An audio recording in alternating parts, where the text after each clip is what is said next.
What up, what up, what up, what up? This is Creative Brother coming to you for another 5-minute shout out. I know you think I've been gone, but I've just been getting ready to talk about an issue that's near and dear to my heart and should be to yours. Let's get started.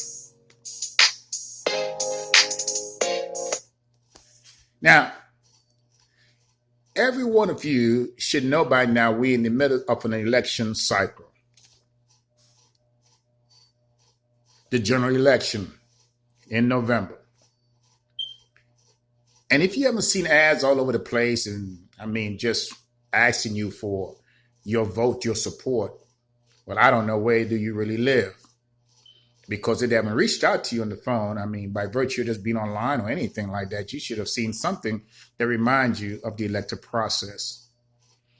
Now, you are part of this process. This is not all about the people in D.C. They get to D.C. because we send them to D.C. You see what I'm saying? So I need you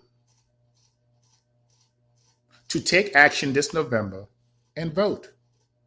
First, I'm going to implore you, if you have not registered, to get out and register, because you cannot vote if you have not quite registered. So let's take care of that part first. If you can vote and you decide not to cast your vote, you have to ask yourself some real hard questions. No, don't run around just making excuses, because there's no excuses to be made when you are qualified or eligible to do something. The only requirement after that is just to do it. The Nike logo, right? Just do it.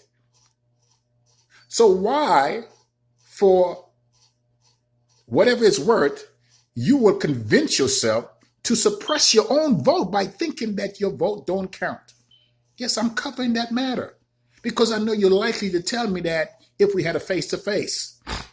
Because you may come back and talk about 2008 and 2012 and 2016. About how the election didn't turn out right and these people didn't get elected and blah, blah, blah. Is it possible that not enough of us went to the polls? Is it possible that this process that I'm talking about right now, not enough of us participated? Is it possible that we did not secure our right to exercise a democratic process and vote? Because if you don't do that, you're right. The wrong people will get into office. Right now, we're all in a pandemic. And depending on what state you're living in, there's different restrictions. And if you don't like how the federal government has been handling this matter, well, then you need to do something about it. If you don't like how your state government has been handling the matter, or your county government, or your city government, then you should do something about it. And the best way to do something about that is casting your vote this come November. Don't sit on the sidelines. Don't complain to me.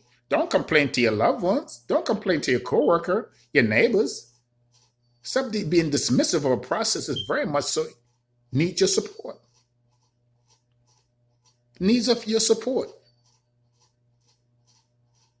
And if you really care about an imperfect union that is still in its process of perfecting itself, then you will get out and vote.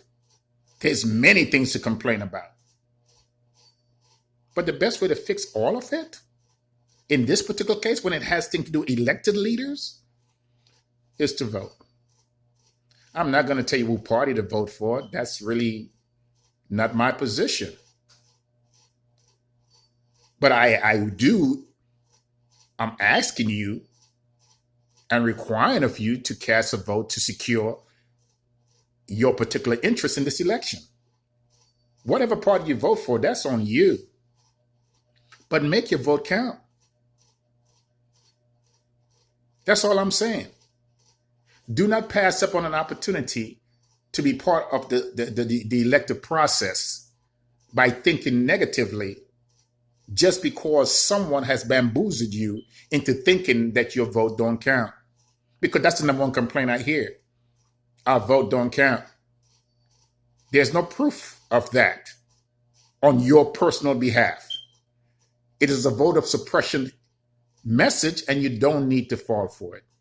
This is Creative Brother, and I'm imploring you to get out and vote this November. Until we meet again, peace.